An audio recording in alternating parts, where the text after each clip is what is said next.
the meeting.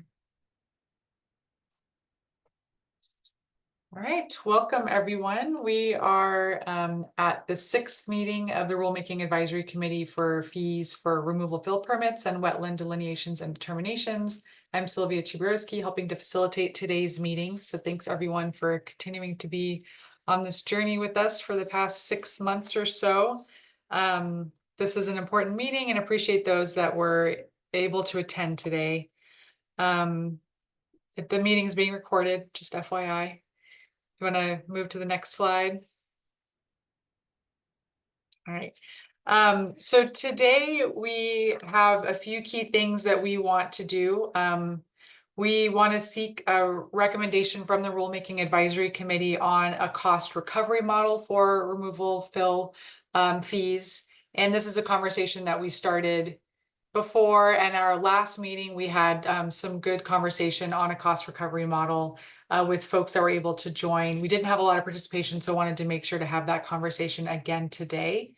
And today we also have kind of 2 other topics that were on the agenda for last time, but we moved into today's meeting, which are looking at the proposed rules and essentially looking at RAC comments that have been made in the past on the rule language for the various divisions and showing how your comments were used to update the rules or just responses to some of those comments to kind of circle back on the feedback loop there. And then today you'll also get to see the draft fiscal impact statement, housing impact statement, and racial impact statement, and want to get your input on those pieces as well. So let's go to the next slide. And so we have those key objectives kind of throughout the agenda here. Looks like Samantha joined. That's great. Apologize, I forgot to change up this agenda, so things are. Oh, that's okay. All right, so we're actually going to start with the cost recovery models. That's at 10:45 here. That's going to be our first topic today. Welcome, Samantha. Thanks for joining. We'll start with the cost recovery models today, and then we'll move into talking about the rule language and kind of how RAC comments were incorporated into updated rule language. And then we'll talk about the proposed notice of proposed rulemaking components. So the fiscal impact statement, housing impact statement, and racial equity impact statement. And then towards the end of the meeting, we'll have time for interested party comments. So always appreciate members of the public that are able to attend, and we'll have time there for you to make your comments. And then we'll just end with next steps and end the meeting. I'll go to the next slide.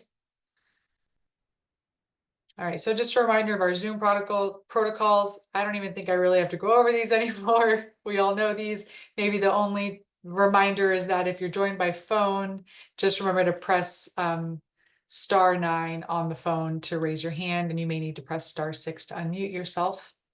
And just stay on mute when you're not speaking. And of course, we encourage the use of video when you are engaged in conversation. And we ask that you be respectful of each other and DSL in this meeting. And interested parties, again, thanks for joining, and we'll hear from you towards the end of today's meeting. Next slide. All right. Okay, so we're gonna go, maybe before we go into the next slide, DSL, anything else that I missed for kind of introducing the meeting? Okay. I was hoping we would have Michael back on by now, but not yet. We'll see if he's able to rejoin. All right, so first we're going to talk about the cost recovery models. So just a little bit of framing before we dive in here. So DSL is going to provide a little bit more background information on cost recovery in follow-up to last month's meeting with the RAC. And then we want to engage in a conversation and get your recommendation on a cost recovery model.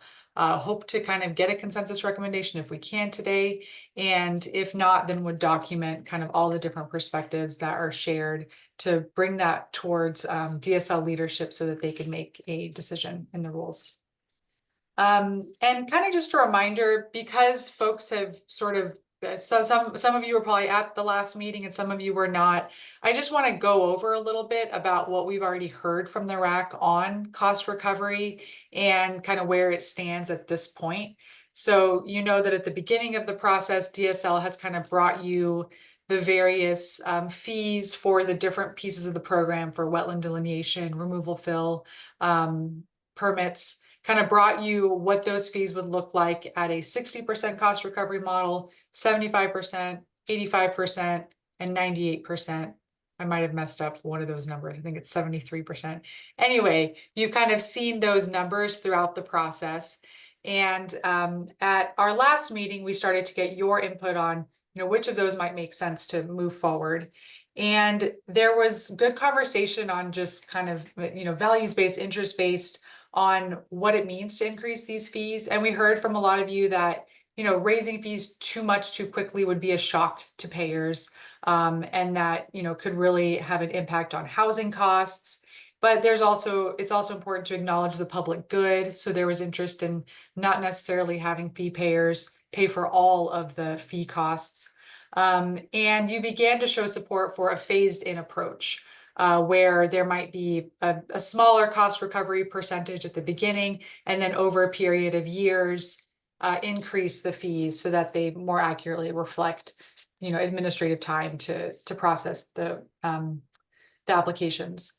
So you had a conversation about that phasing, what it would look like at the last meeting. You also had questions about what the 5% annual increase for inflation would look like on top of those kind of cost recovery percentages.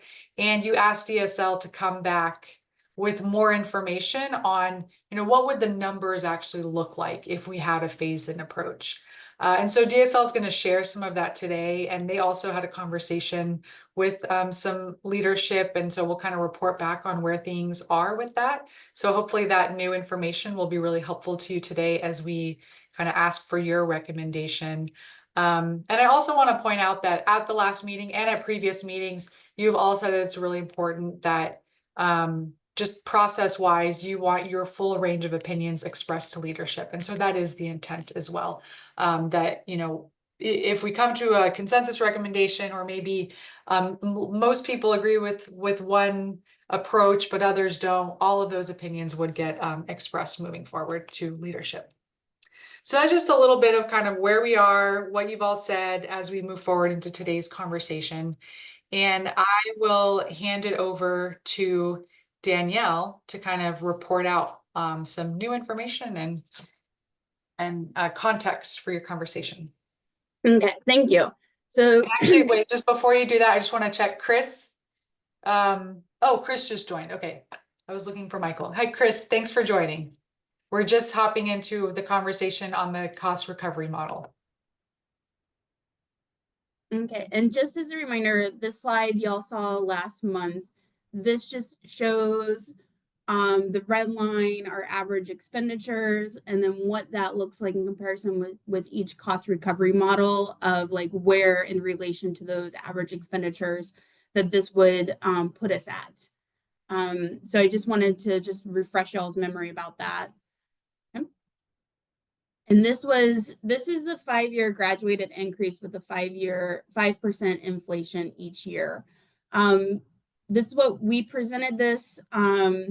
This is how we interpreted what y'all were asking last month, of starting at 60%, ending at the 85%, but also doing a 5% increase for inflation each year.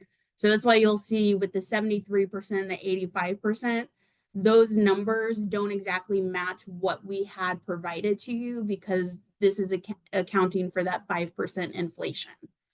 We presented these to DSL executive leadership.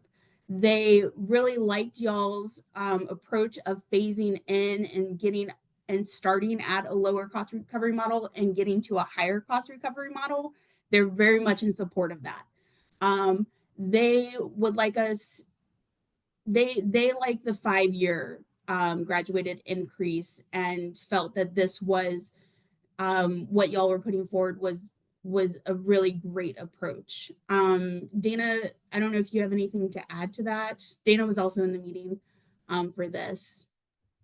No, I think that's great. We did talk a little bit about some of the recommendations for a longer ramp up to the 85%, and they really felt strongly that over 5 years would be best for planning and for implementation. So that is what we chose to show you today. There'd been some previous comments, what would DSL leadership be leaning towards? So we felt it was important to provide that information to you today. So appreciate the sort of hybrid approach, and look forward to just seeing what y'all think about. I'm going to use y'all like Danielle does. Yeah, I know. What you all think about the numbers that you see. So look forward to the discussion.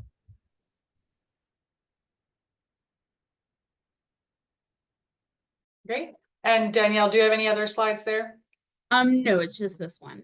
Okay, I'm perfect. just gonna leave it up for folks' reference. Yeah, that's great. Yeah, and so thanks for presenting that. And I know that at the last meeting there was interest in maybe seeing what would it look like to spread out the fee increases or the cost recovery percentages over even more years. And it sounds like from DSL leadership's perspective, going beyond 5 years would be difficult for them to support, or make it more difficult for planning and implementation, is what I'm hearing. So thanks for presenting that, and helpful to see what leadership is thinking at this point.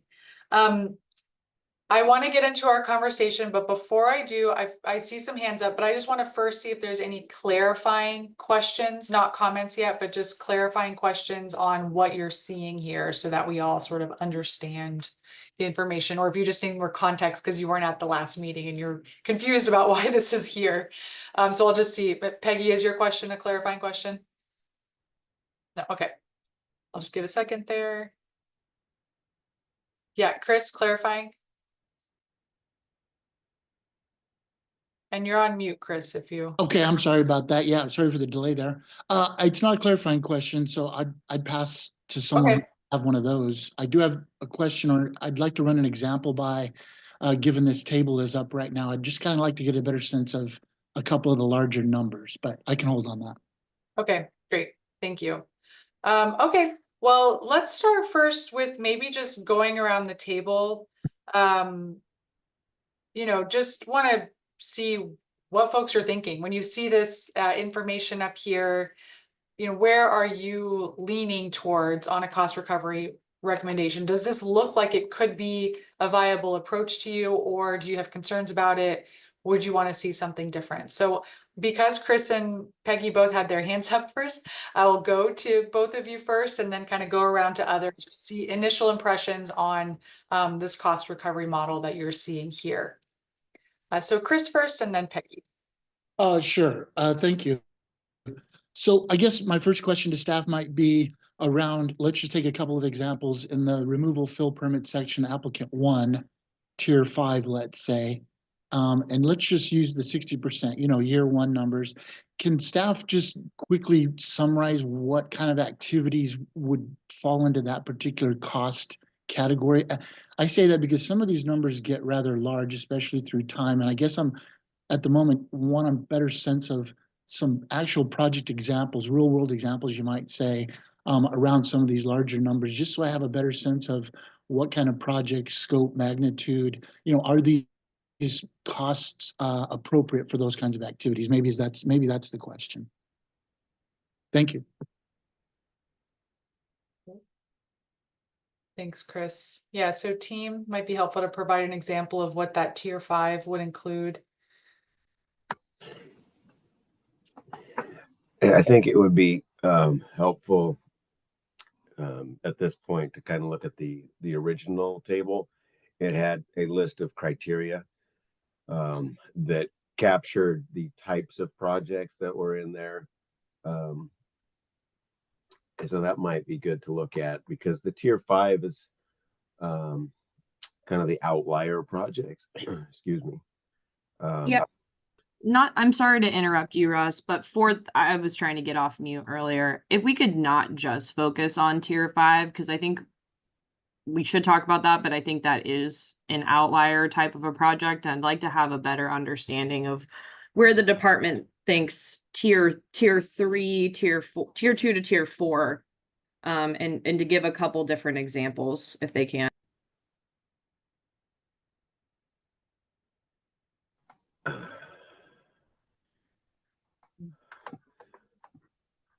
I should have Um, picked an outlier. but- I apologize for that, but thank you for the more pointed example.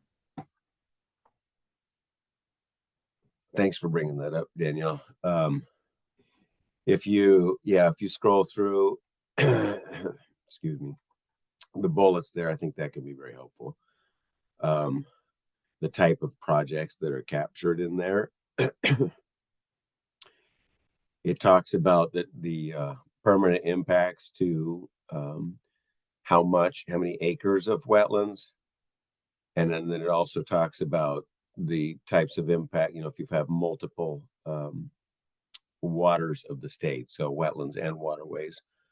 And then there's some other criteria there as well. I think it would be good to look over those, because that's what's going to capture a project, is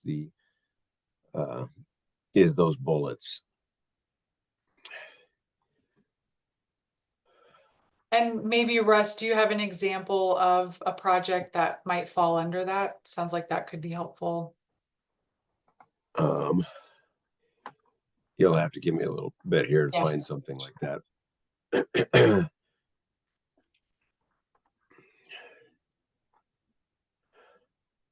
Excuse me, but can I ask another follow-up while Russ is working on that sort of challenge? I think, Danielle, you may have had a graphic up in the past that showed where the different types of permits fall in terms of numbers.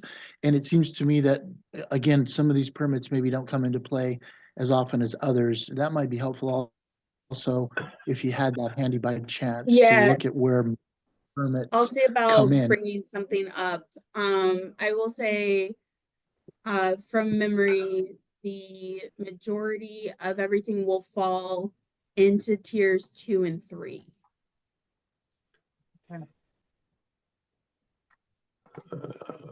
Okay, that's helpful. And Russ, if you need a little bit more time, I think we can maybe kind of get a few more comments and then circle back if that's okay.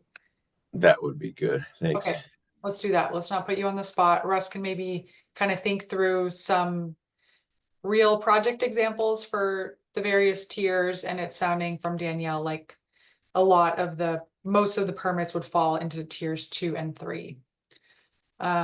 Okay. Let's go back to the other table, and I'll put in the chat in a moment a link to the document that Danielle was just showing you so that you can look through the bullets for the criteria for the tiers if you want to continue to look at some of that information. But in the meantime, I think, well, actually, and maybe Chris, I know you asked a lot of clarifying questions just now, but do you have an initial thought on the model that was just presented where the cost recovery is phased in over a 5-year time period leading up to 85%, kind of if that seems like something you could be supportive of at this point? Yes, thanks. I am generally, I guess, as I've rethought and given it a rethink, let's say, since our last meeting, I guess my only concern at this point is that upper level at, I think 85%. Is that the number we just looked at a moment ago on the other graphic? Yes. I guess I'm starting to get a little squeamish about that high end, and I will tell you why. It's because I believe philosophically the public probably should have a little bigger stake in these permits. So I guess maybe what I'm saying is I'm tending to be more comfortable with somewhere around maybe 75% being the upper limit that we might want to recommend. And I know that might be I might be disagreeable. That might be disagreeable to some of the other RAC members, but I guess I'm searching for a way to get the public a little more involved, but I obviously like the 5-year ramp up as everybody else seems to as well. So I hope that helps. Thank you, Sylvia. Yeah, that does help. Thank you. Okay. Peggy, thoughts from you on what was proposed? I'm sorry, Danielle, that we keep making you go back and forth in the That's okay. slides. But Does do I need to keep this up longer? I mean, this just shows what Chris was asking about, and that for both applicant type 1 and applicant type 2, the majority of everything is will most likely fall into tier 2. So I just wanted to give everybody a minute or two to kind of look at those numbers before I put the other table back up. And I do have some examples when you Okay. when it's appropriate. All right, so I'll stop sharing this and then I'll pull up the removal filled tiers. Great. Peggy, okay if we hear these examples before we go to your comment? Okay, great. And I'll have to figure out how to share my screen. I apologize for that. It's down at the bottom. Well, obviously they're all at the bottom. Sorry, that's not Yeah. helpful. Is it in the more? Oh, sure. There should Never be. mind. Yeah. Yeah, I got it. Okay. Let me see which one I'm sharing here. Let me share this one. I think this would be better. Okay.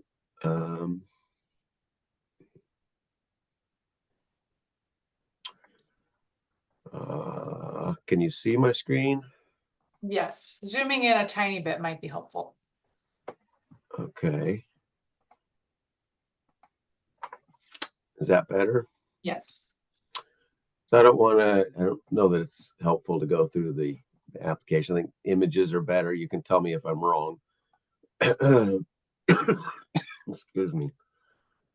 So this was well, I guess it'd be good to describe the project. It is a culvert replacement project. And it's on Sauvie Island. There's Dairy Creek. And they are replacing that culvert. Forgive me. It's Russ, kind of hard to. who is the applicant here? The applicant is Multnomah County. So they would fall into applicant type 2. Correct. And then just a general overview, aerial of looking at the project. And then the actual project is they're replacing the culvert and doing some work. You can see it's I'm trying to find one that gives a good picture of what's going on. So basically it's a culvert project that doesn't meet our exemption. So they have to go beyond that, and they're having to do some work up and downstream. And this one would end up in a tier 2. I don't know if that's helpful or not, but that's one example I found. Let's look at look a at tier 2 fee really fast before we move to a different example? Okay. Do you want to steal it back there, Danielle, or shall we?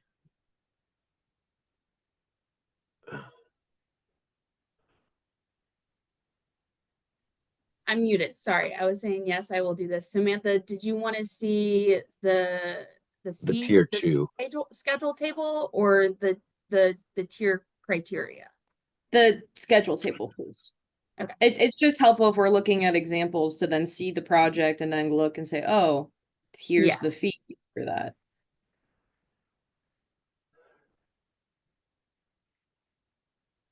So it would be applicant type 2, tier 2. And so it would start off at $1,200 this first year.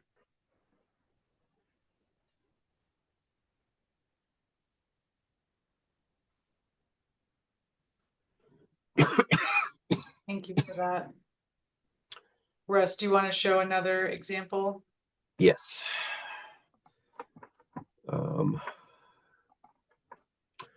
Let's go to a tier 3. Make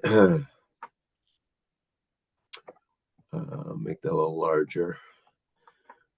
So this is a golf club is the applicant. And I'm gonna have to make that smaller. My apologies. Does that show up okay?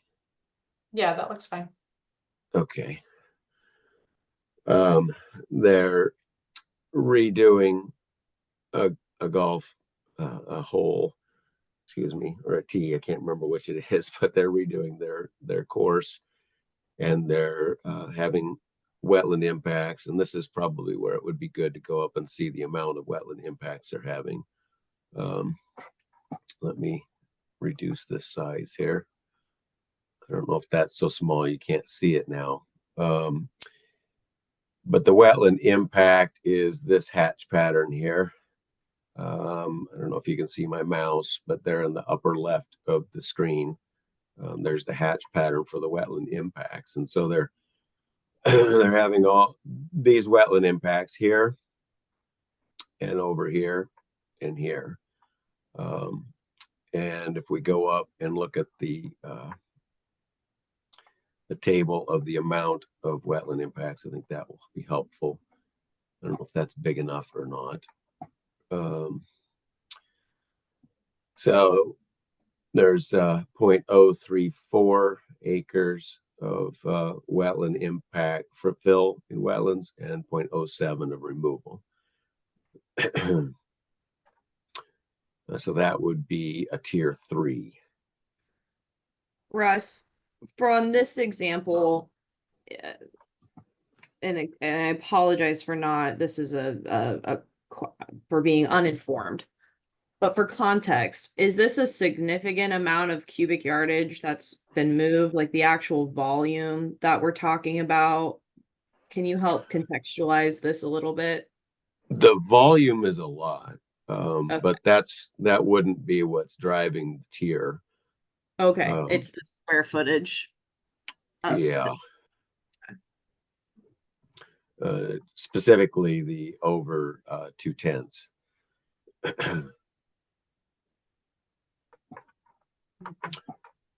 Did you need to see the table on that one as well, or is there more discussion or questions about this particular one? I don't have any more questions, but it'd be helpful to see the.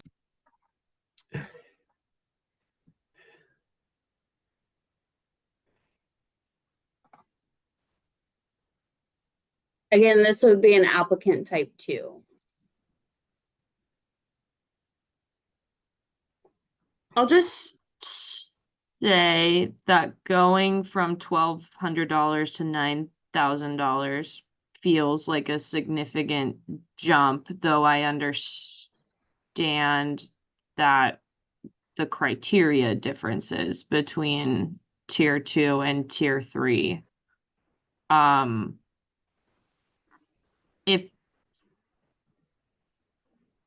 And sorry, just for clarification, tier 2 type 2 is going to be our the most amount of permits, most likely, correct? Correct. Okay.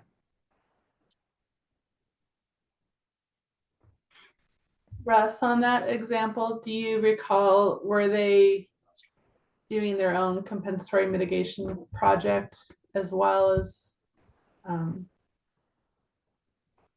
being within the 2/10 to 2 acre wetland impact? I know that was a distinguishing criteria between tier 2 and tier 3, so that would be my guess that they're also submitting a mitigation plan that staff need to review, and then that will require monitoring through time. I'm afraid I don't recall, Tina. I apologize. Okay. I don't have the entire application here, but I could find that out. Okay. I do think that helps explain why we did do a fairly significant jump between tier 2 and tier 3. When a mitigation site is involved, it does become a lot more onerous to review, and is a longer time period that staff is reviewing monitoring reports and tracking the site, the performance. So a tier 2, if they're just within 0.2 acres of wetland impact, but they're just buying credits from a mitigation bank, then it's basically done, and that's a much easier processing time. So I just wanted to address maybe Samantha's noticing the big jump there between tier 2 and tier 3. That's helpful. Thanks, Dana. Yeah, Samantha, any reflections on that? Yeah, I mean, I think that it would be, I'll go from two mindsets. If our concern is that the general public or applicants are gonna feel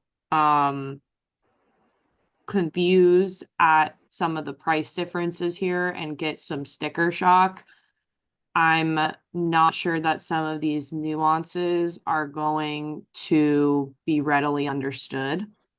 And so my suggestion is when you're describing tier 3 in the notice, in any guidance documents, I would endeavor to explain that staff impact that the department has, to try to explain that this is not, because when you look at just the bullet points on tier 3 and tier 4, you could hone in on just one bullet point and be like, I'm not sure if that necessarily justifies a $16,000 permit fee.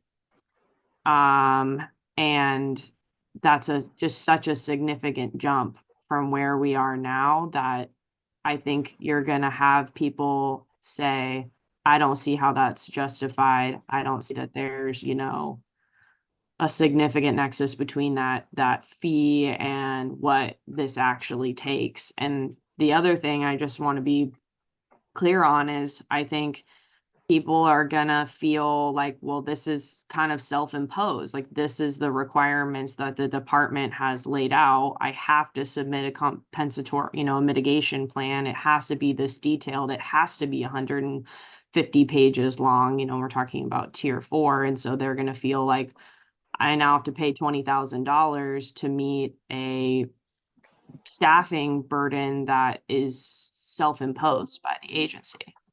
And I know Peggy's laughing, but that is how people are going to feel. And I'm not saying that you shouldn't have those things, but if our concern is this is not going to be palatable to the public, I'm not sure how we're going to overcome some of that without a better understanding of what the details are here. Okay. Yeah, thanks, Samantha. So important to explain why some of these fees are higher and really show the nexus between the fee and what it takes from staff to kind of process projects at that level. All right, well, let's keep going and hear from others too on just reflections on this proposed fee schedule. Peggy, I'll go to you next. Sure, thank you. And thanks everybody for being here. So just to clarify, Samantha, I was just chuckling because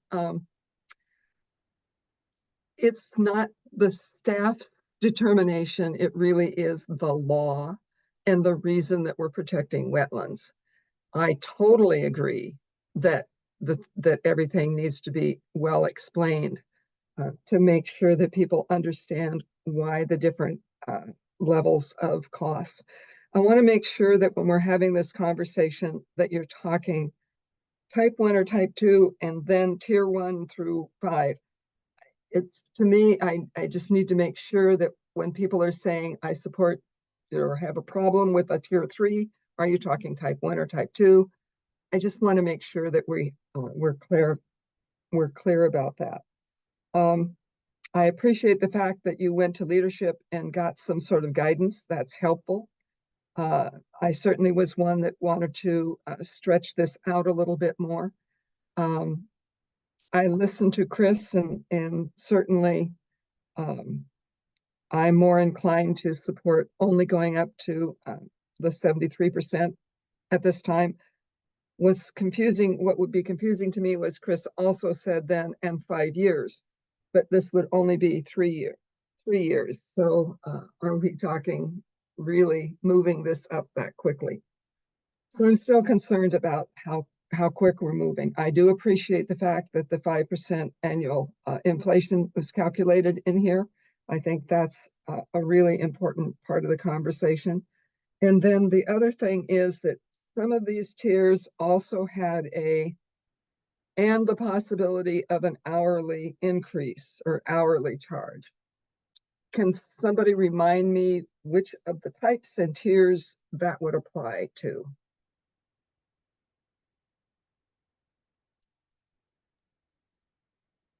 Yeah, Russ, do you have the answer to that one, or Dana?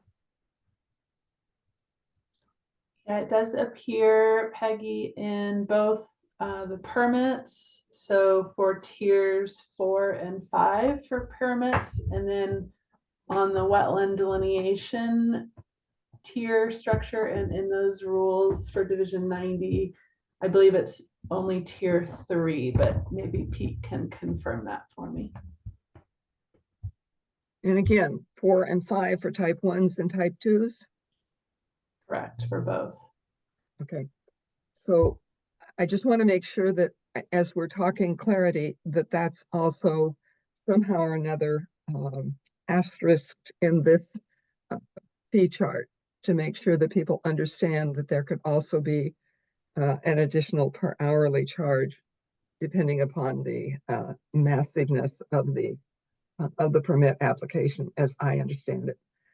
And then the very last thing is these are waters of the state, so I am still interested in not even getting to the 85. I would prefer to say the 73, but I'll listen to others. And and I see COSA's right here ready to respond, and I understand the Common School Fund. Thanks. Great. Thank you, Peggy. Appreciate that. And Morgan? Thanks, Sylvia. Morgan Allen, and I'm one of the representatives of K-12 that's been participating in this process. And I think I'm not a developer or a home builder or the other folks that deal with these permits, but I'm certainly a person that's very familiar with the operations of many state agencies that we deal with. And just a couple comments. One is, I think the 5-year graduated increase to get to 85% is probably, from the K-12 stakeholder perspective, the minimum that we would accept going forward. I think our preference would be that at some point in time it gets to 100%. And I say that for two primary reasons. One is that I believe these programs are generally an outlier compared to other fee-based programs in state government where they're subsidized.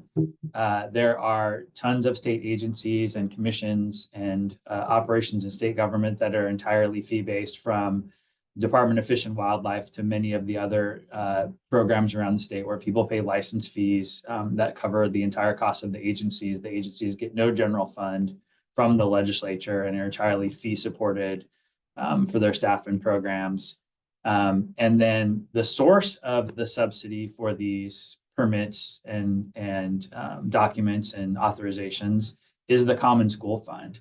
So every dollar that's not paid to the agency to cover their costs by the consumers of these services comes directly out of a fund that's dedicated to K-12 public education in Oregon. So the subsidy is not some nebulous, pot of money in state government. The source of the subsidy is the Common School Fund, to the tune of several $1 million a biennium, as we've seen. And so I think from our perspective, we understand the concerns of consumers of these products, that these prices are going to be increased, but the 5-year graduation seems like a fair way to do it. And I think, again, what you'll hear from K-12 stakeholders is that the 5-year to get to 85% is probably the bare minimum that we would support, and any proposals to go at a lower rate than 85% over a 5-year window, I think we would strenuously object to and weigh in pretty heavily in the process going forward. Not because we don't have sort of empathy for fees. We deal with a lot of fees and things like that in our world as well too. But again, these are being subsidized from funds that are intended to support public education in Oregon. I think that's one key difference compared to, a lot of other things that are fee funded, where the consumers of those services that those agencies provide, or requirements they have to go through with those agencies, are borne by the consumers. Thank you.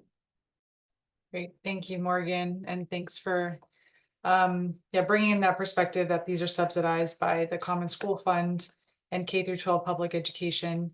Peggy, I see your hand up if you had a quick response to that. And actually, also, I just want to note, Ryan, I think you said you had to leave at around 10 o'clock. So after Peggy speaks, I'll turn to you to see if you have any initial thoughts. I know you're also new to the committee, but I'll turn to you in just a minute. But go So ahead, Peggy. I just want to follow up with the comment. I get the Common School Fund thing, but I do want to correct a comment that you made about the fact that other permits are fully subsidized. And that is not true. The DEQ water permits are supposed to be a 50-50, and the water resources permits are 60-40. And ODF and W's fees, license fees don't cover everything, and we need general fund to support them. So I just wanted to make sure that was clarified, that at least for the natural resource agencies that I work for, unless they're a commodity program through the Department of Agriculture, almost all of them have a shared responsibility. That's a fair clarification. I think my point is that those are paid for by the legislature. Those agencies get general fund appropriations. And the difference here is that this is subsidized out of the Common School Fund, which is constitutionally dedicated to schools.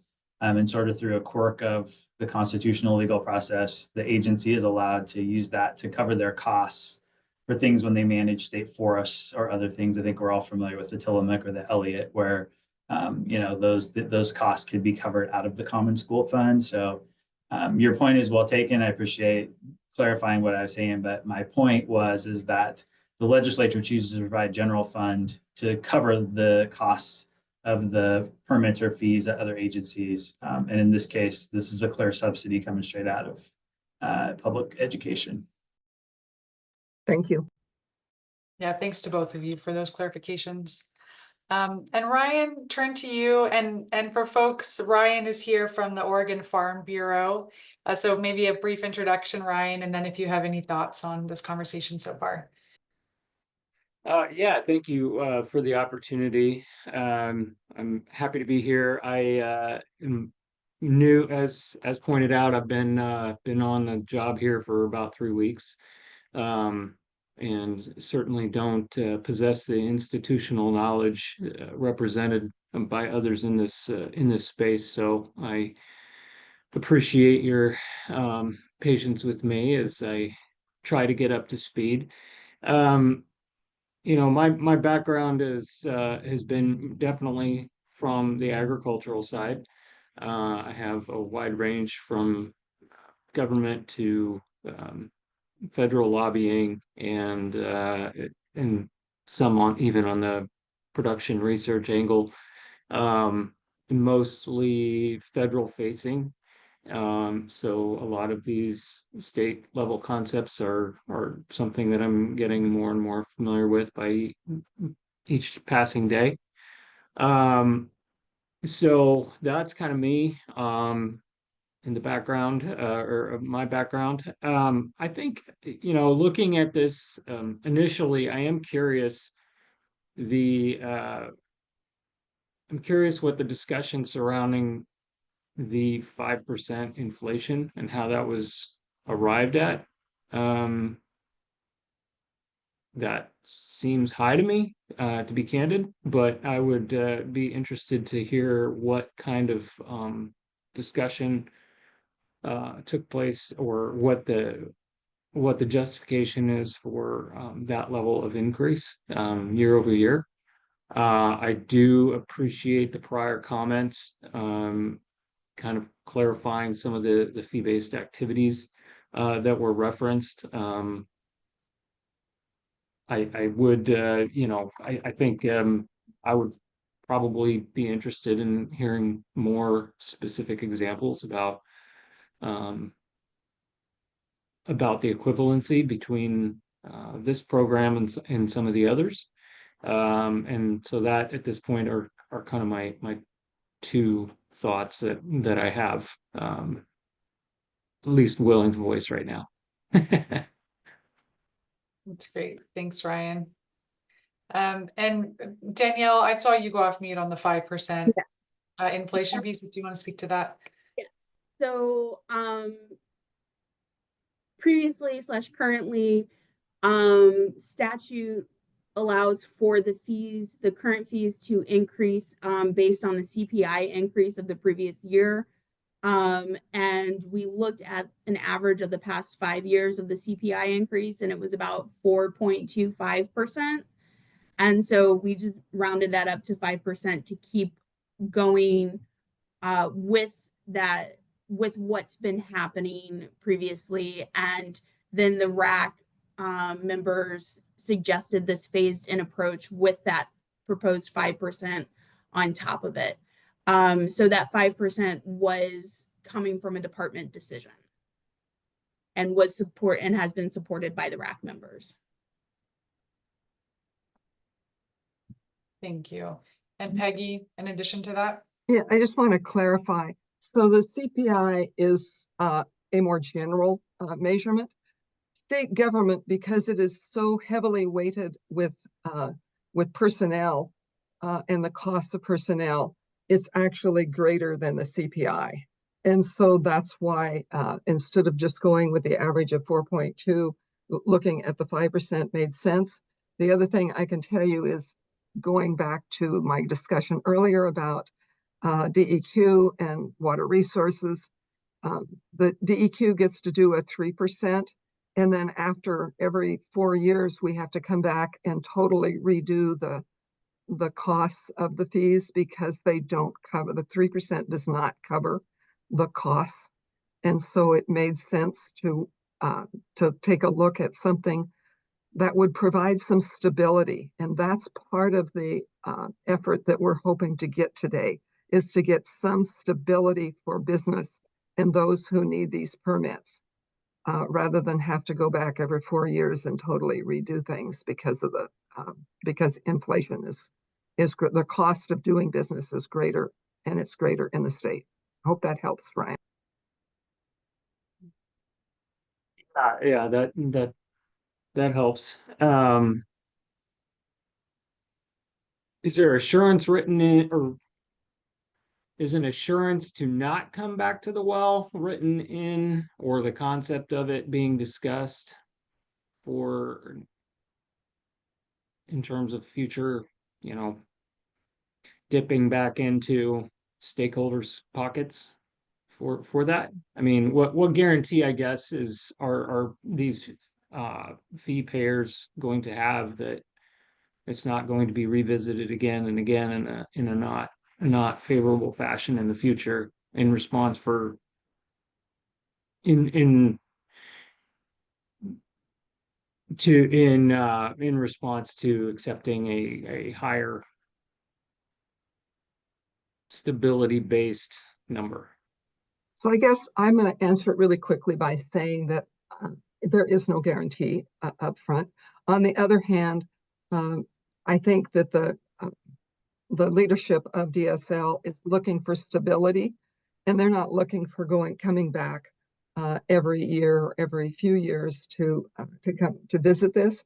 They will, however, need to do so after 4 or 5 years, because they're going to have to watch their costs and be sure that they have done their calculations right. So there is no guarantee, Ryan. We're hoping that it's as close as we can get. Yeah, that's helpful. And Dana, yeah. Yeah, I just wanted to, since Ryan, you're new, the proposed rules would outline what the fees will be for 5 years. And then Danielle shared in the past that probably around year 4, we would enter into rulemaking to see what the fees will be for the next, assumably 5 years, so that we're, providing some predictability, and DSO will need to track how things are doing. I agree with Peggy. I'm hoping that we're doing a good job here to, take a lot of the information that we do have, which is not perfect. So we'll need to continue to refine that, but hoping that this will be good for those 5 years. But we will have to revisit it in the future, just because there's only 5 years going to be represented in the proposed rules. Yeah, thanks, Dana. And Ryan, are you willing to share at this point kind of what your reactions are to this specific fee table here? I know that, this is your first meeting, so it's putting you on the spot, but before going to Samantha and before you have to hop off, just anything else from you on what you're seeing? Yeah, I mean, I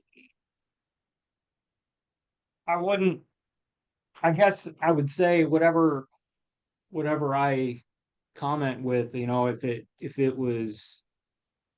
it's at odds with anything that my predecessor might have said, then I would probably lean more heavily towards what has previously been mentioned. That I think there's a very strong argument to be made for public interest. These are the waters of the state, and you're seeking to improve. I think the benefits to the greater good can't be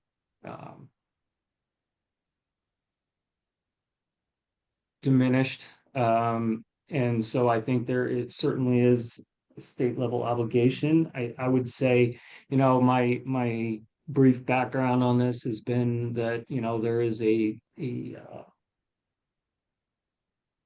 the assumption has been that we need these increases or we lose the ability to have staff that would cover some of these costs. I would be curious if I think I probably know the answer, but I would be curious if any discussion related to temporary, contract-based work as a cost-saving measure has been explored, or if this is something that is just, baked in. I guess the basis of a lot of my questions are mostly related to probably things that have already been discussed. And so from my perspective are assumptions that have already been assumptions or not that have already been put forward for discussion to the group. So for that, I apologize, but that's kind of where my head's at. Those are my thoughts. Sylvia, I have to go, and I at 10, so I apologize for jumping in. But I wanted to be able to give our Yes, position, if possible, which I don't think is going to be surprising to anyone because I've said the same thing for the last several meetings now. These fees feel way too high. I think shifting from a 20% cost recovery, which is where we're currently at, to a 60% cost recovery model is aggressive. And I think landing somewhere at a 40% starting place would be much more palatable. That's doubling where we're at now. I really appreciate folks wanting to come down to 73%. I would also agree with that as a top tier for this first round of scheduling. Based on what I'm seeing, and I haven't read the rules, I'm gonna wait until I get actual public notice to run that through my board, but I feel like many important housing projects are gonna fall in the type 2, tier 3 category. And that's gonna be affordable housing projects, infill projects, and that's a really high singular fee that people are paying. I've said this before, this is just one of many permits they have to receive and one of many fees there will be paying. And so ultimately this is going to add up, especially when you consider the cost of having to prepare those applications. They're paying to prepare the application, and now they're paying for the state to review that application. And while I understand, Peggy, that it is the law that we are implementing here, that law is crafted primarily by the department and administrative rule. And I don't think we've had any conversation of why is it so complicated, and can we streamline the program, and can we reduce the staff burden here?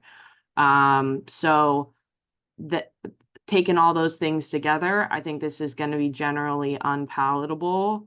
And I think a more appropriate range could be 40% to 73% over a 5-year period.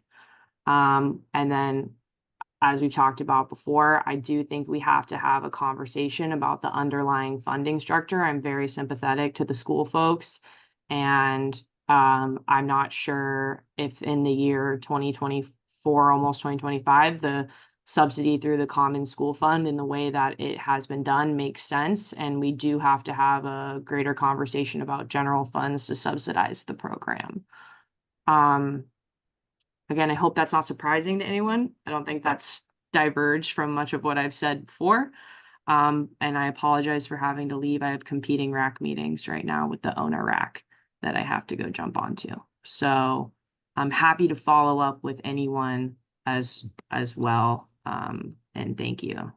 Great, thanks, Samantha. Appreciate you attending. And we may follow up with you kind of just based on where we land today. And I know I'm leaping in, but I just want to remind everybody that DSL has asked for some general fund money for some general staffing to help with general assistance and DLCD as well, to try to help reduce the burden that needs to be done when you're doing these permits. And I just want to make sure that everybody hears that. That's separate from this fee increase discussion. And I hear, all sides.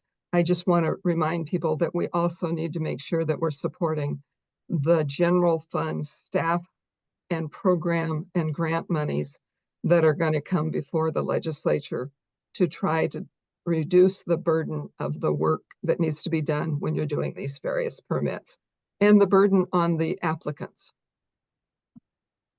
Thank you. And DSL, anything you want to say about that request for general fund? Dana, I think. Well, go ahead. Oh, I was gonna just say, Dana, I think you're probably the best one to answer that.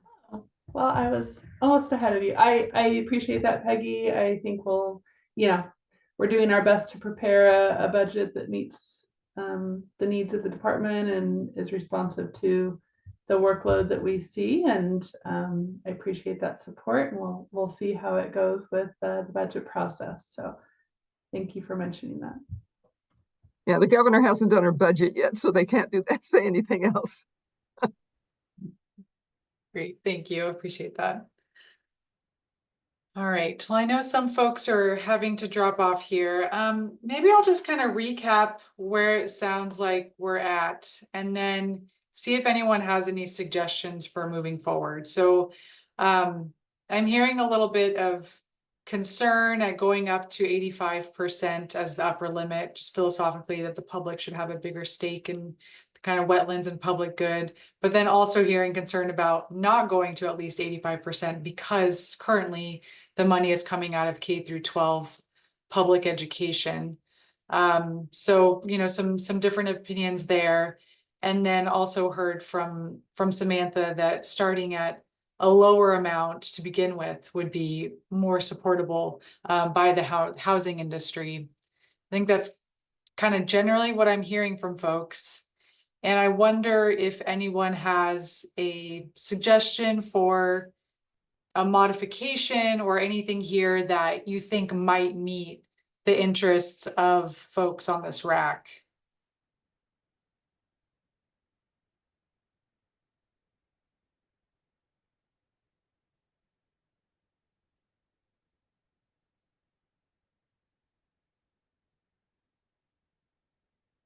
This is a RAC recommendation point, so it's up to you all to kind of dig deep and see if you can find something that might be supportable, if it's not the one that's kind of on the screen here. Sylvia, I guess I would jump in and hazard a proposal, taking everything into account. And I want to echo some of what the other RAC members said regarding the school fund. I think it's probably pretty unanimous here. I would hazard a guess that we would all like to see the school fund divorced from these particular permitting and DSL costs. I guess going to the table now, I wonder, could we start at maybe 50% in year one, not 60, not 40, but 50, and then still phase it out over 5 years, but go from 50 to maybe 65 in that third year, and then end at 75. And I know this won't make Morgan happy, but I guess could we couple somehow a RAC recommendation, a formal RAC recommendation that it's our desire, strong desire to move the rest of the funds out of the school fund and into the general funds or some other state source. It's not appropriate. I don't think any of us like the idea that the school fund is picking up the slack here and so has always actually carried the bulk of the load on this program. So that's my proposal in terms of the numbers. Yeah. All right, so Chris, I think I'm hearing a proposal that would start at 50% at year one, move up to around 65, I think I heard at year three, and then 73% at year five, and just RAC recommendation to move the funds out of the common school fund and into general fund or some other state source. And knowing that I think that's not a place where the RAC can, make a decision today, but definitely could include that as part of your recommendation. I guess what I mean is it was not the charge of the RAC to determine where the remainder balance comes from, but I still think it's okay to include that in your statement.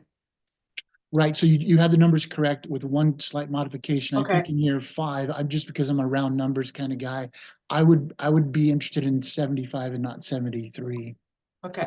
Just to kind of round it up. It would change the numbers in the table, but I don't think I that's see. significant. Thank you for that clarification. Sure, Okay. thank So you. starting at 50, getting to 75 at year five. All right, so I'd like to, hear how that's sounding. And I think this is a point where it's like, proposal is thrown out, make recommendations, modifications, or say, that sounds like it could be a good approach. Peggy, I see your hand up, so I'll go to you and then I'll kind of round to others. And I'm not sure if Brad left. I saw that Brad left. So after Peggy, I might go to Brad to see if you're still here. Go ahead, Peggy. I just want to make sure that it is not unanimous, that it not be part of the common school fund's responsibility to take care of waters of the state. And so that's the only comment I have. I've been following this whole issue for a long time. The percentage issues, fine, we can have that negotiation, and I'm more than happy to have that conversation. I just want to make sure that it's not unanimous, that the money, not that that protecting the waters of the state is not part of the generational responsibility that includes monies from the common school fund. All right, thank you, Peggy. Morgan? Thanks, Sylvia. And like other people, I have to drop off probably between 10:30 and 10:45 at the latest today. I actually have another rack to go to as well for a different, lot of racks happening right now. But I appreciate the comments and the feedback, and I appreciate Chris's comment about, decoupling it from the common school fund. And I think what I would say sort of respectfully to the RAC is that the proposal on the screen right now, the 5-year phase in, which really goes, I think we're less than 25%, if I remember, it's maybe closer to 20% of sort of the burden of the true cost is borne by the permit seekers or the people that need the work done. And I think from our perspective, this 5-year phase in is a pretty big compromise on our part. We have not yet gone to try to seek a legislative remedy to decouple it because we knew there was going to be a process that the agency was going to undertake to try to find a compromise that would be more palatable to people rather than having a big legislative fight over it. So I think just respectfully, the current proposal, the current 5-year phase in to get to 85 feels like a compromise to us. I mean, we started out wanting to get it to 100%. We're willing to come down for the sake of trying to find compromise and sort of long-term viability and more buy-in. But maybe the one thing that we could do is, I agree there were some comments made about the automatic 5% inflation. maybe you could write the rule just to tie it to the actual inflationary cost so that it could fluctuate with, there's a lot of other programs in state government where there, and I think Peggy even alluded to this, where there's sort of a built-in tie to the consumer price index or actual inflationary costs or things like that. That's a pretty common practice that could shave a little bit, but the difference between 85 and let's say 70 or 75% is not huge in the actual dollar figures. We're talking about, tens of dollars on the vast majority of permits and maybe a couple $100 on the large, tier 4, 3, 4, and 5 permits, which don't sound like they're very common. So I don't know how much money we're actually saving by, going to 70 to 75% range as the final number. So that's our perspective. And I think, again, that's borne by the fact that, we have maybe a little bit of a harder line on the raising the fee because it is our funding source that is doing the subsidies. And I think you guys know proximity obviously makes people more interested in what happens and has to be very proximate to our operational costs and money we get. So that's why I think we would be willing to sort of do the 5-year phase into 85, but would probably push back on lowering it, especially down to like 40 or 50%. And sorry, that last part, you said you would be supportive at the beginning, lowering it to 40 or 50. No, we would not support that. You would not support that. Okay. Yeah. Okay. Thank you. And Brad, are you here?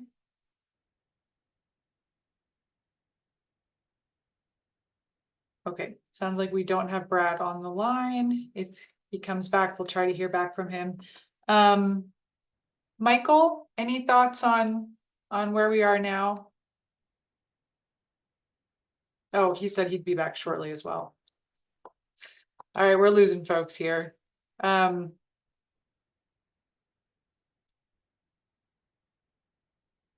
there we go. Brad, thoughts from you on where we are now, either with this proposal that's on the screen here, or with just any of the comments you've heard, or what we heard from Chris at maybe starting at a lower amount at year 1, around 50%, and ending at 75% at year 5. Not sure if you heard that proposal from Chris, but that's kind of where we are at this point. I mean, I'm leaning more towards what you laid out here. The one that's on the screen here. Yeah. Okay. And do you want to say a little bit about the why? Well, I just think it makes sense to get us closer to, less money off the common school fund. Graduating it in, I think, softens the transition. Whether it should be 100% or not, I don't know, but I think ending at 85 is good for the first 5 years. We can reevaluate at a later date. Okay, that's helpful.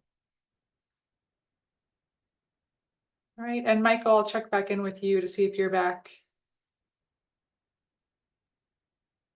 Okay. Right, well, I think at this point we've heard where folks are on this recommendation. I'm a little bit wary to try to get to an agreement when we don't have most RAC members here at this moment.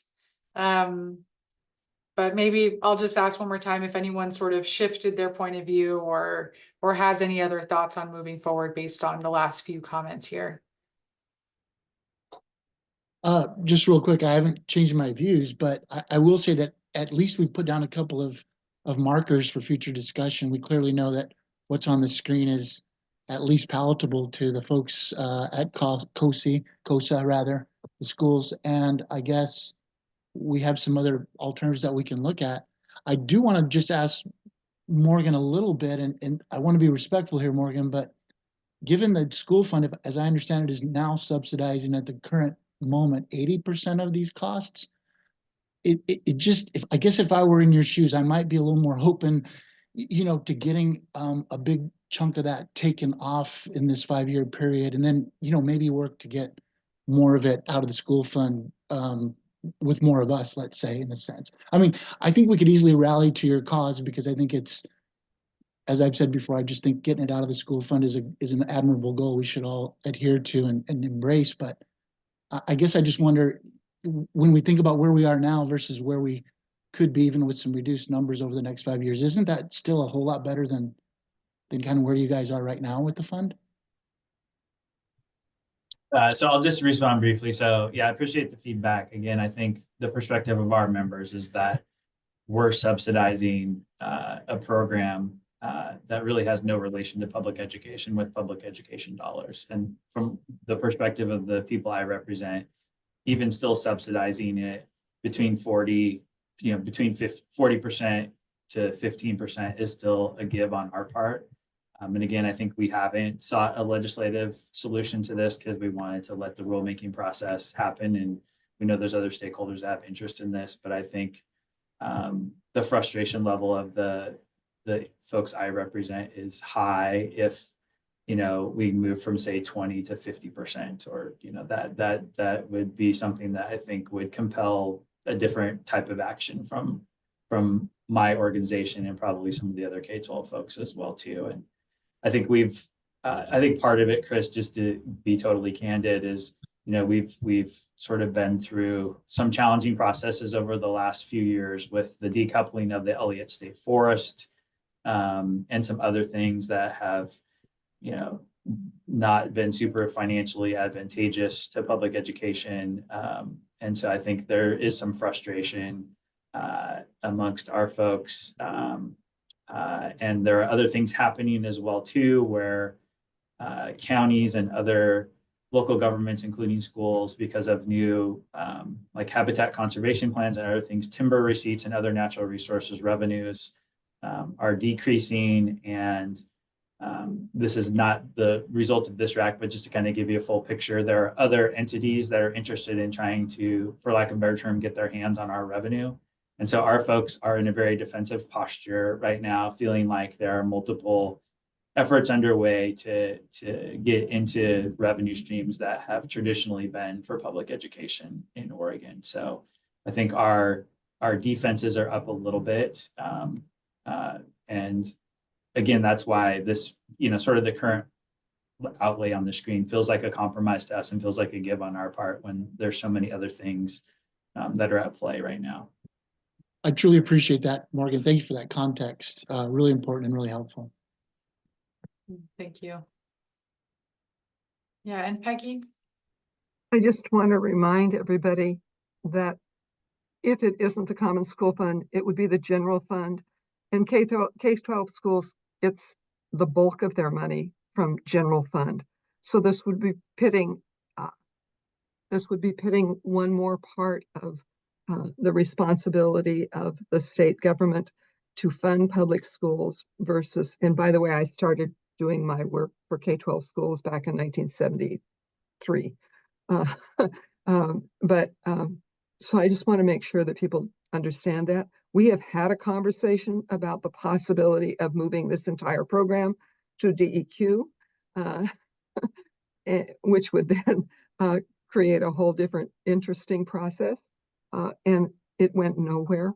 The Common School Fund monies are invested, and it's only a small percent of that investment that goes to K-12 schools. So we're not talking a huge amount of dollars that will be affected by this. And waters of the state are a part of K-12 schools and a part of Oregon's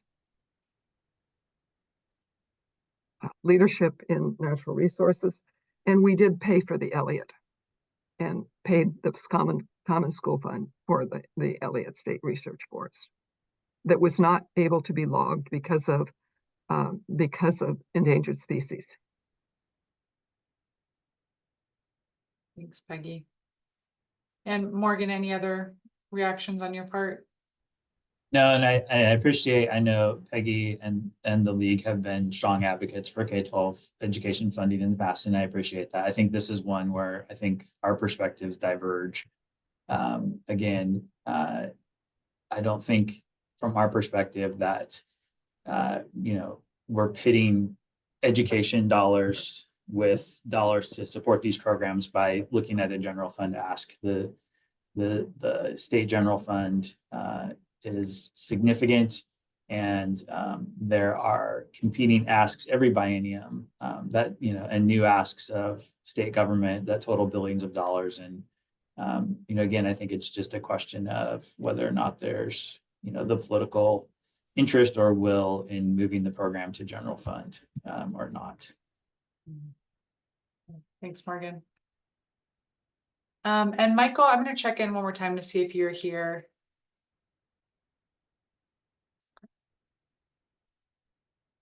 All right. Well, at this point, I think we've heard where everyone who's in the room is at in terms of the cost recovery recommendation. And again, we don't have most of the RAC here. So I would suggest that at this point, we, kind of just lay out where everyone's thinking is in the meeting summary and to communicate to DSL leadership. But I will check in with staff to see if you have a different proposed approach. I think that sounds like the path forward, since we've had a couple of meetings now where we've been able to at least hear. I think I'm hearing sort of a small variation on the theme that's in front of us, and I think we could present those to leadership and capture, as you set up, Sylvia, at the beginning of the meeting, sort of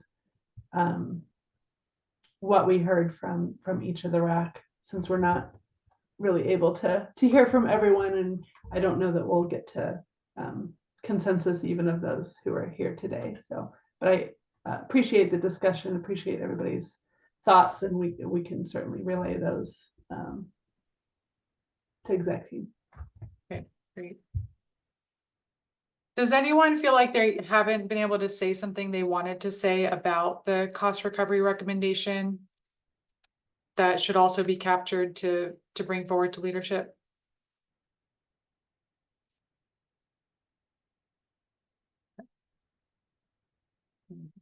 And also, I think we'll probably follow up with members that weren't here today to just kind of relay where we landed and see if they have some additional comments or thoughts that they want to bring to leadership too. Okay. All right. Well, thank you everyone on that piece. So I think we're done then with the cost recovery conversation for now. And maybe let's just go ahead and take our break now. And then when we get back, we can move into talking about the rule language and the tiers. So let's take a 15-minute break. All right, welcome back. Hopefully folks are back on the line here and we can keep doing our RAC meeting. All right, I'm just gonna assume folks are here. You can give me a thumbs up if you are, if you're not on screen.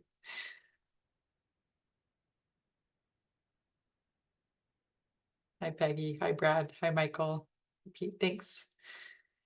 Great. All right, so we're going to keep going here, and we have two more substantive topics for today, which are the rule language and then the notice statements. So we'll get into the rule language first, and you all have provided great comments on the rules and the fee tiers at our past meetings, and DSL is just kind of going to walk through some of the comments you've made in the past and show how they've been considered in updating the rules and fees, and also just some responses to those comments. So you got this comment tracker in your meeting materials. So we'll kind of just go through each division one by one, and we'll stop for just questions, reflections, or other comments that you either don't see reflected here that you think should be reflected, or any new comments that you want to make on the various divisions. So with that, I think I'm going to turn it over to Pete first, or is it Danielle? I don't know that we had any comments about the rule language for Division 90, but I know we had comments, and I don't know, Pete, were you able to address those last meeting? No, we never talked about them last Okay. meeting. Okay. So we'd like to start with those, okay? Because Yes. there are 2 info request comments started the list. I guess I could touch on those and then hit Division 90. Does that make sense? Sure. Oh, I see. This is, oh, okay. I have a different list. Okay. Oh, right. Yeah, let's just start right at Division 90, I think. I think the info requests we addressed at the past meetings and provided the information that people needed. So not sure we need to revisit that, but if you want to just kind of, yeah, and so just a reminder to everyone, we talked about Division 90, the wetland delineations and determinations very early on in RAC 2. So you may not remember that conversation, but these are the key comments that were made there. And so Pete's just going to walk through some of the responses to those. Okay, great, perfect. So comment number 1, the comment was consider where to draw a line between tiers 1 and 2 if the difference in staff time for review is really not that big for tier 1 and 2 projects.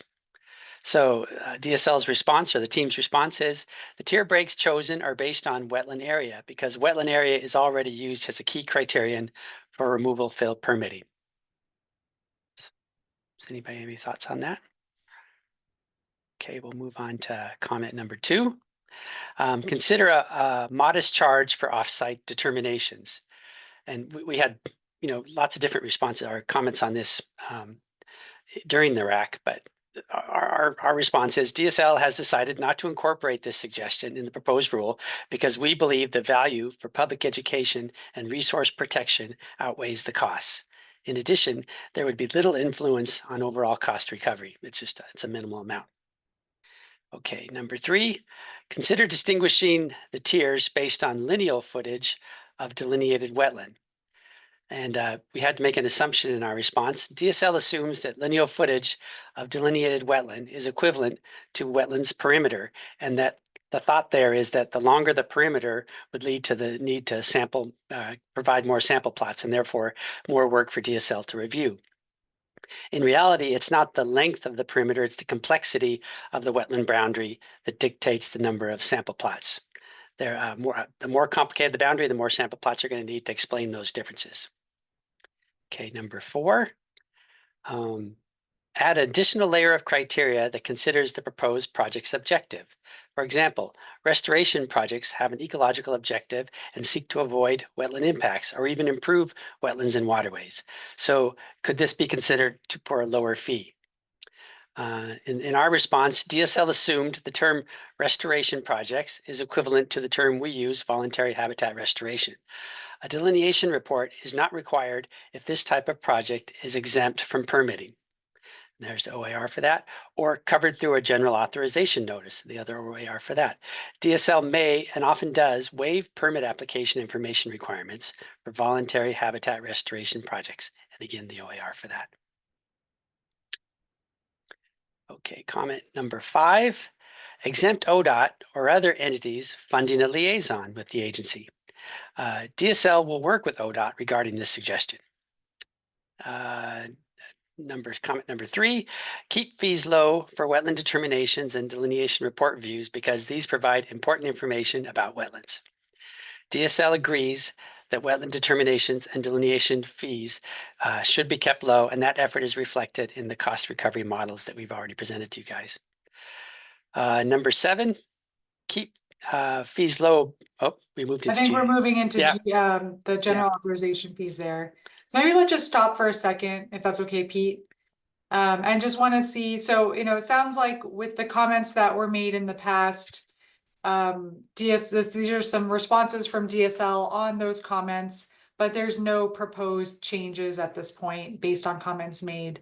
So I just want to check with the RAC to see if you're okay with that approach, if there should be, and if you would request any changes still to the rules, or if these, responses make sense and no changes are needed. And of course, yeah, Brad, I see your hand up. So the one on the liaison piece is still under consideration, but Brad, over to you. Yeah, that's I don't know what the path forward looks like, or if you feel like it shouldn't be in rule, if that's the case. Where do we go from here? because their responses will work together, but I don't know, is that offline? Is that, I don't know, if it's not in a RAC meeting? I can answer that, Sylvia. Go ahead, Dana. Yeah, so we would like to take the discussion offline, Brad. We're kind of waiting to see where we land with the cost recovery, and then we'd like to look and see what funding a liaison looks like under our agreement with ODOT, just as an example, and talk that through with you all. So we're kind of waiting just to see, finish up this RAC process, get a recommendation, and then we'll crunch some numbers, I guess, so to speak, and be reaching out. And is that in terms of, are we thinking there's not going to be rule language that addresses it? Not necessarily. I think that's part of the discussion, whether rule language is needed to address liaisons that are funded by particular interests like ODOT has. That's the only one we have currently. So it's not, we're not saying we're not going to fit anything in rule. We're just, it's a TBD. Okay, yeah, that's fine. I know I've got a draft of our next agreement over to you guys now, so it's all very timely. Cool, thank you. Great, thank you, Brad. And Peggy? Just to comment on that particular issue, state agencies are often required to do permits for various things. I get the concern of ODOT. After all, we pay to support ODOT as well. And sometimes it seems interesting that one agency has to pay for another agency's permits, et cetera. Somehow or another, that's a bigger conversation than just between ODOT and DSL. All right, thanks, Peggy. And I guess what A broader concern in general on how state agencies pay one another for these things. Yeah, and what would the consequence be if ODOT didn't have to pay these fees? What would be the increase in fee needs for others to pick up the tab? So anyway. Yeah. Okay, it's a good question. Okay. Any other questions or comments on Division 90 rules? Okay. And maybe Chris specifically, I think that a lot of these comments did come from you as well. So maybe I'll just check in to see if you had any thoughts or if this all sounds good to you. Yes, this all sounds good to me. Thanks for asking. The biggest one I had was number 4. I believe comment number 4 was probably my biggest interest, and it was well described. The answer was well described by Pete, I think, on that one. So I'm good. Thank you. Great. Okay, thank you. Okay, well, let's keep going. So let's go to the general authorization fees. I think there's just the one or two comments there. I think that's me. So the first comment is GA fees. Keep fees low because GA notifications help provide helpful information to the public that care about wetlands and waters. I think I'm reading the right one. Yes. DSL has proposed lower fees for the GAs based on, and they're based on the average staff review times. And that's how the bill directed us to look at that one as well. This next comment, provide an exemption on fees for agencies such as ODOT, and we've just had that discussion. As Dana just laid out, still to be determined. Just thinking about that, and we'll have a discussion with ODOT. GA rules refer back to Division 85 when describing no state permits. That change has been made in the rules. Thank you for that clarification. And then Division 85, rewrite OAR 141-085-545 to make it more clear. Appropriate fees per tier within 120 calendar days of tier identification. So that was adding the tier in there. I think it would be made it more clear. DSL considered that change, but we're not proposing to make it at the time, right at this time. I mean, we may not even be called tiers at the end. I'm not sure. Anyhow, at this point, we didn't propose that change. Division 85, clarify what is meant by nonprofit habitat improvement project in 141.085, 545. And we do have a recommended change. The project proponent is or represents a body, a group or a body organized for the purpose of habitat improvement, and the project is exclusively for habitat improvement. So changing that to address that comment. Excuse me. And then Division 93, in OAR 141.093.120, place the word OAR in front of 141.085.0545, and that change has been made. Thank you. All right, thank you, Russ. So I do want to focus on number 11 and make sure that this proposed language works for folks. But before we go to that, I'll just see, are there any comments or reflections on some of the other RAC comments and DSL responses here?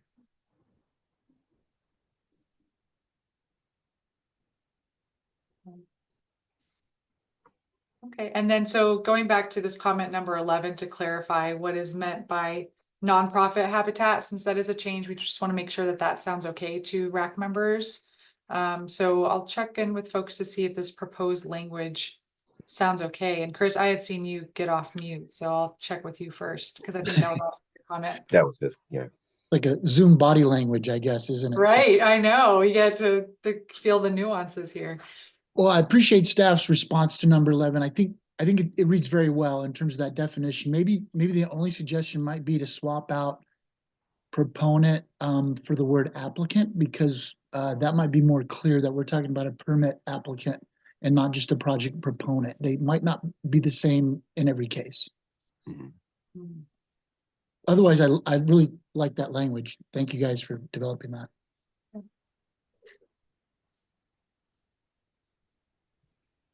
Others, any concerns or changes to this language? Yeah, Peggy. That was an interesting conversation that you just had. What's the difference between being the proponent and the applicant? If the applicant is working on behalf of a for-profit, is there a problem? I just want to make sure that we're not doing something we don't really want to do, and what the difference is between proponent and applicant. Fair enough. I think you might be asking me, possibly. I think maybe in this definition, the more important part I would point to is the last part of it, regarding how we qualify that activity, the non-income producing part. But I think in our world, Peggy, usually with watershed councils, we work with so many different partners and they change all the time depending on the project. It's in many cases, we have partners that are either funding or proponents or have a different role than the actual applicant, the kind of project manager, you might say. And that's typically the watershed council role. So I guess maybe I just want to make sure that we're not maybe opening this door too wide in terms of the definition.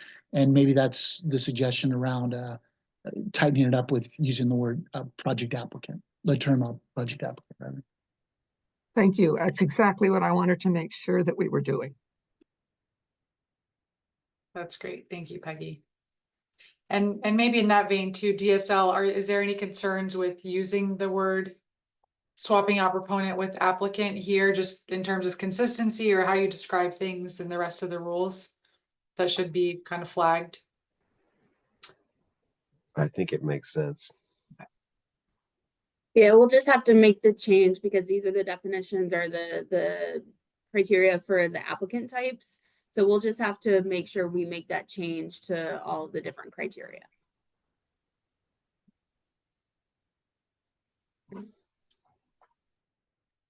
Okay. All right, well, I think those were, you know, the core comments on the various divisions and the rules for the divisions. So I'll just check with folks. Anything else, anything you thought would kind of show up here that maybe you said in the past that you think needs to be addressed in the rules, or any other comments or suggestions you would have for the rule language?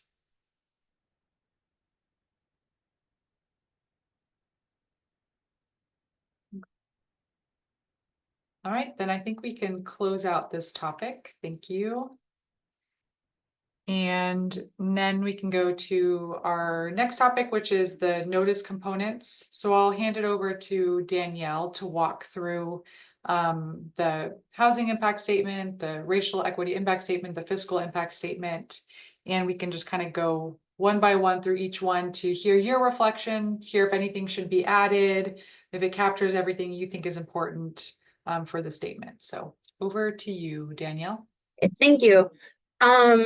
So these are all required components for the notice of proposed rulemaking, and the fiscal impact statement is very much important to have the RAC look at because we're required by law to have some sort of fiscal impact committee or RAC look at this. So that's why we're bringing these forward to y'all.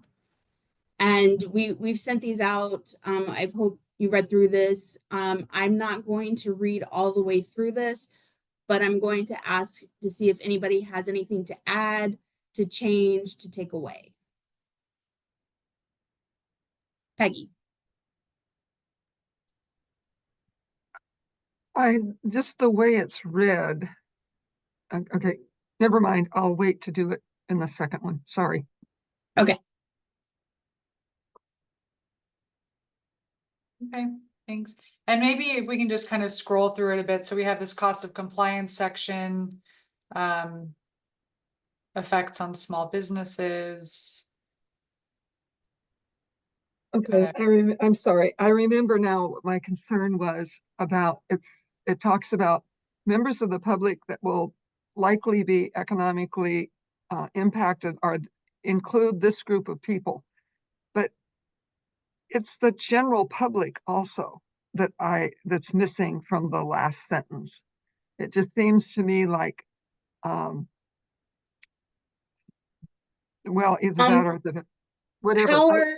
Out of curiosity, just so that I understand, how are members of the general public economically impacted?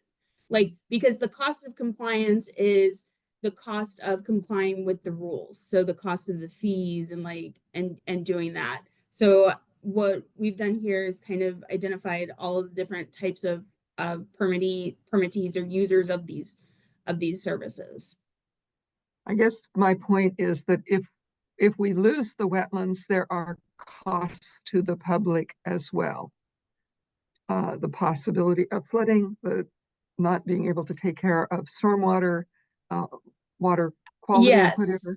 I just feel like the focus here is on the people that you assume are the applicants.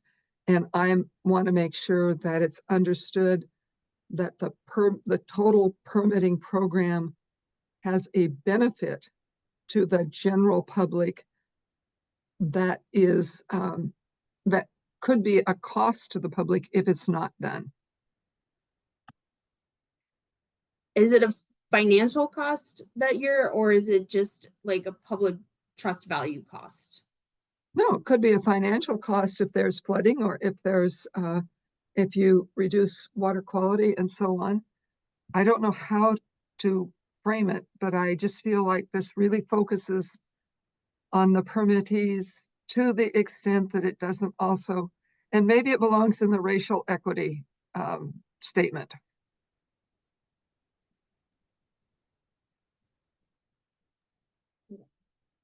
I'm just thinking on the fly, trying to digest everything you said to put into this.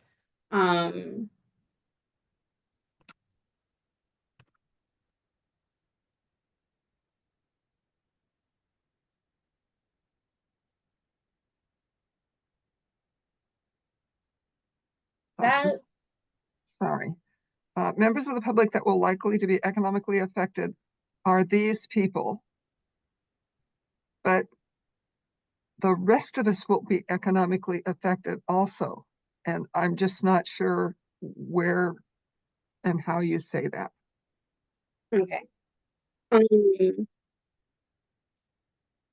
Well, maybe could I, and maybe just to back up a little bit, in general, with these fiscal impact statements, could the agency just speak a little bit to what these normally include? You know, what is supposed to be the focus of the Yes. fiscal impact? So the cost of compliance here is the cost of complying with these rules. So in this case, it's the fees. And so who's impacted by having to pay these fees is how we're looking at it. And it's, you know, state agencies, local government, members of the public, and then specific members of the public we've identified here. And so where I'm, you know, trying to kind of piece this together, Peggy, is that how the general public doesn't need to comply with these rules, because if they're not part of the groups that we've mentioned, they're not applying for these permits, so they're not required to comply with the cost of these rules. I get it, and I do deal with the rules all the time and fiscal impact statements. This seems to be, it simply seems to be narrower. And like I said, maybe it belongs in the racial equity impact statement, where we talk about the fact that the purpose of the permits in the first place is to protect wetlands. And what do wetlands do? They protect the general public, or have values that the general public needs to have. And that's the point I'm trying to make, is that the permit. And I understand that. I'm just trying to figure out how to weave that into this document.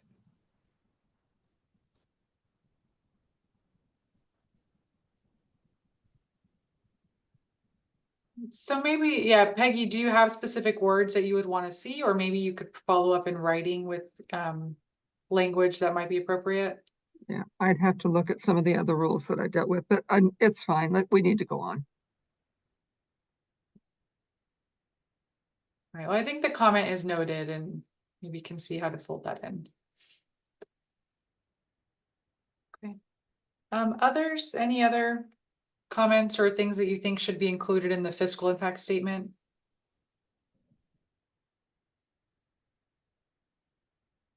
And so then we'll look at our effect on small business, and is there anything that we need to add to this, take away, change?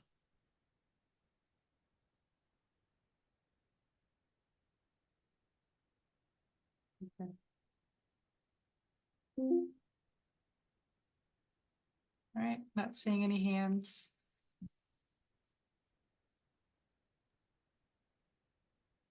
And then administrative costs with complying to these rules. What do small businesses have to change about what they're doing to because of these rules? And because it's just an increase in fees, we don't expect that there's going to be any change in reporting, record keeping, or administrative activities and related costs. And then again, also with the estimated cost of professional services, equipment, supplies, labor, increased administration, we don't see how increasing the fees will change the cost into all of these things. But I'm sure if we're okay, if y'all disagree with us, that's why we're presenting this to you. So if you have any other knowledge to impart on this, that'd be great.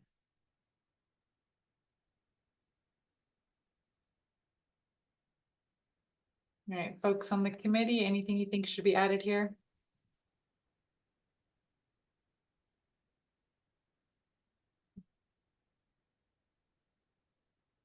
All right.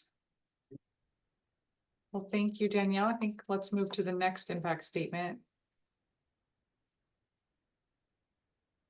Okay, I'm going to move on to the racial equity statement. And the gist of this is examining how and if these rule changes will have a positive or negative effect on promoting racial equity within the state, or have a neutral effect.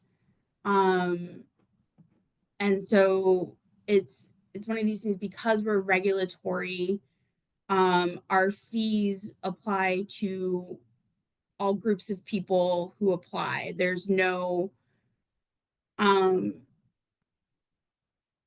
difference in what a person pays based on their race, their economic standpoint, anything like that. So in the end, the department concludes that the proposed changes are unlikely to impact racial equity in Oregon. And so just thoughts on this. So this is where I had made a note. Okay. What persons and groups are subject to the rules, and then here, what racial groups are likely to be affected, if you'll scroll just a little bit further.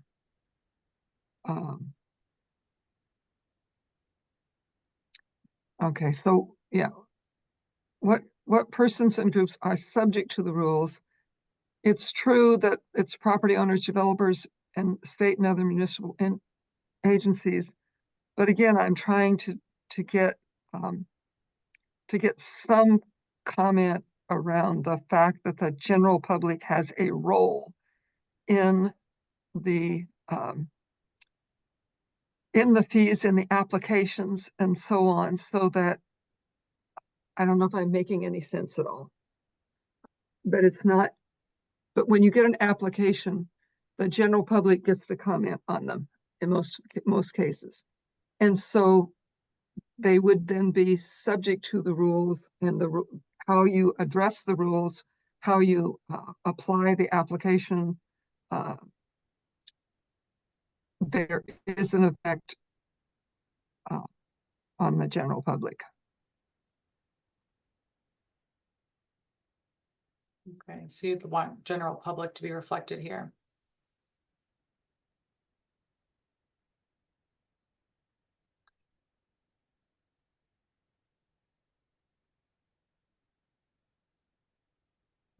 Others, we can.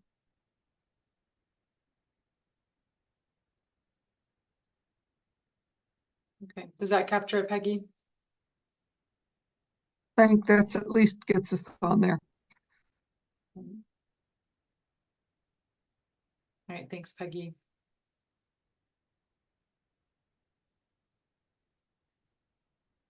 All right. This was just the one pager, right? It's the end of it? Yeah. Yeah. Give it a second to see if folks have any other comments or additions.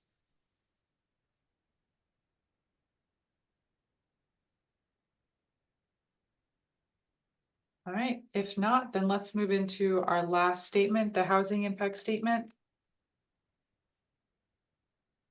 Okay, so statutorily, there are 6 agencies that are required to file a housing impact statement with their notice of proposed rulemaking. We are not one of those agencies. So this is our first time doing a housing impact statement. We're voluntarily doing this because we do recognize that there is going to be an impact. But what the guidance that I found, as far as there's a housing impact statement worksheet, it's along the lines of like having to do with the cost of construction materials and the labor cost and the cost of land. And when thinking about this, we did not see how there would be an anticipated change to the cost for construction materials and labor or the cost of land.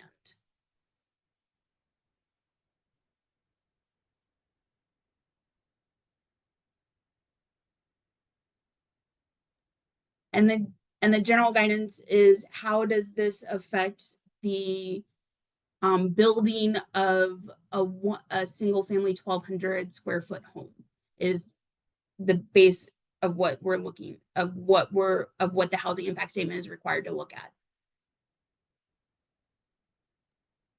This is Peggy's comment really quickly. You do note that the fees will increase, and the increase in fees is what will affect. So I'm not sure. So it's sort of embedded in there. We'll hear if Samantha has a complaint. Mhm. Maybe my only comment is around that first bullet under the thresholds. I've never heard the term essential indigenous anadromous salmonid habitat, but I have heard essential salmonid habitat, ESH. So I just wonder if maybe I need to catch up a little bit and there's some new terminology. I'm gonna punt that to Russ because he wrote it. Okay, fair enough. Yeah, that would go to Pete, but I'll answer. Oh, it goes to Pete. Oh, okay. never mind. Sorry. That's okay. They're the same. ESH is in the rule, the essentials indigenous anadromous salmonid habitat. That's how it says it, but it is generally referred to as ESH, essential salmonid habitat. Okay, thank you. Maybe I'm more familiar with the local kind of colloquial on it rather than the formality. So thanks for that. That's how we all use it that way. Right. So it's not just you. But means the same thing, sounds like. Yes. Just real quick, otherwise, I think this is laid out really well. You definitely acknowledge that there are going to be increases to housing projects. So I don't know how you could summarize it any better than what you've laid out here, frankly. Thank you, Chris. Others, any other comments on the housing impact statement?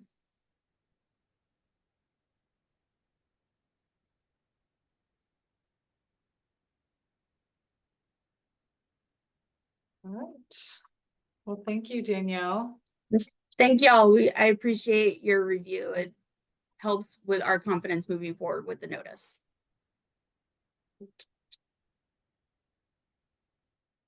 Okay, then next up, we have time for interested party comment. And so I'll just check with Sean. I think you are the member of the public here. If you have a comment you wanted to make today.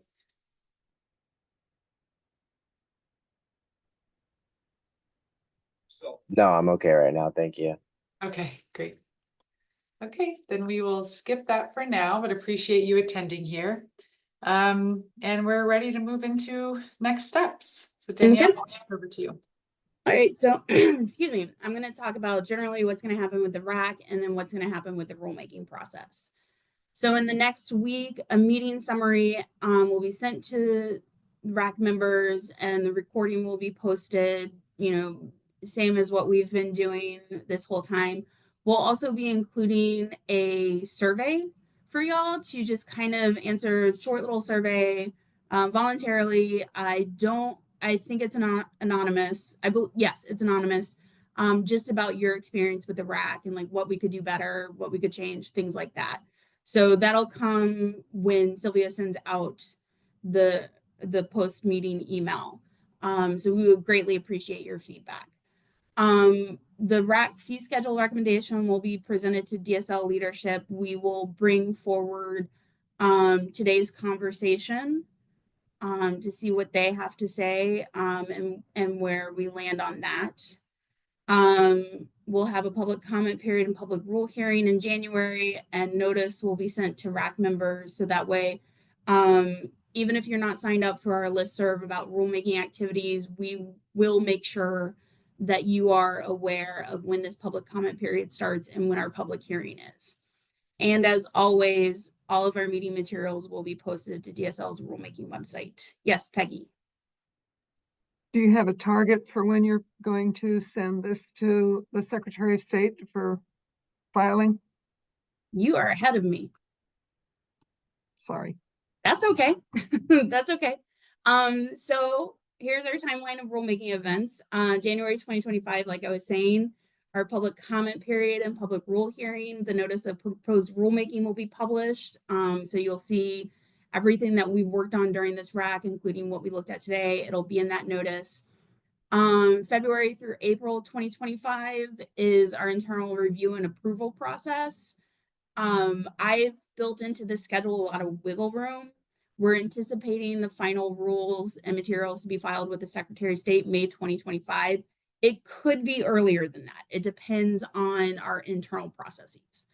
But the target is May 1st, 2025 of filing that. And with an effective date of new rule language and fees as July 1st, 2025. And if you would like to sign up for notices about DSL rulemaking, we have a page. This is a hyperlink. So when we post this, if you want to go check that out on our rulemaking page, or it's on the main DSL page, if you scroll all the way down to the bottom right left-hand side, you can subscribe to DSL is, I believe, what the link is. And so you can subscribe to several different types of listservs, and rulemaking is one of them. That way you're aware of not just what's going on with this rulemaking, but all future rulemaking. Yes, Peggy. Sorry, but we're now talking about the legislative session. And will the RAC be notified should DSL discover that there are bills related to the consequences of this RAC decision? In other words, you're going to have the proposed rulemaking published in January, legislators and others, and you have heard from Samantha, for instance, concerns. You've also heard from COSA. So will there be, will you provide us with information about anything that's going on at the legislature related to this rulemaking work? I can certainly make a note of that.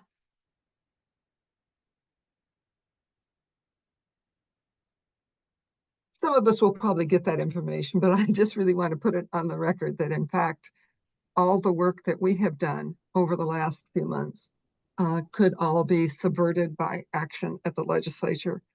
And so it seems only appropriate that we at least that everybody be notified of what was happening. Yes. No, that's very fair. So I've made a note, and I will also communicate that to Ellie to just put it on her radar to help keep us informed. And for those that don't know, Ellie is the policy analyst, the lobbyist for the DSL. She's our government relations manager, so she's our main legislative person. So Chris Castelli was previously in that role, but he's been promoted to a deputy director of land, and Ellie was promoted from policy legislative analyst to government relations manager.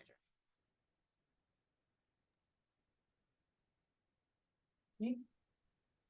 Danielle, do you have more slides on the rulemaking process? No. Okay, great. Well, Peggy, I think you said it well that this RAC and everyone here has contributed a lot of time to this process and giving input and attending the meetings. So really appreciate all of your time and efforts into all of this. And I think that's it for our meeting today. But maybe, Dana, anything you want to close out with to thank the RAC as this is our last meeting? Yeah, I'm always amazed how much involvement the RAC has. So thank you for being supportive of being part of this process and for showing up for these meetings from the first reach out from Kate to closing today. It's been a long process, but an important one, and we understood that these were going to be a difficult topic to get consensus on, but I particularly just appreciate everyone's perspective. I felt like, we landed in a good spot in terms of a phased model. We have some details to work out exactly what the starting and ending point is, but I think we actually did a really good job of getting some agreement on some key things. So appreciate everyone's participation, and thank you for the staff for all your hard work as well for being responsive to what the RAC was asking for. information wise, and lots of number crunching from Danielle. So thanks for all of that. And, thanks Sylvia for facilitating our process. It's been great. All right, well, thank you, Dana. And thank you, everyone. It's been a pleasure seeing you all, and hopefully we'll see each other in the future in some other process. But with that, meeting adjourned. Have a great day. You too. Thanks, Bye. all. Thank Thank you. you.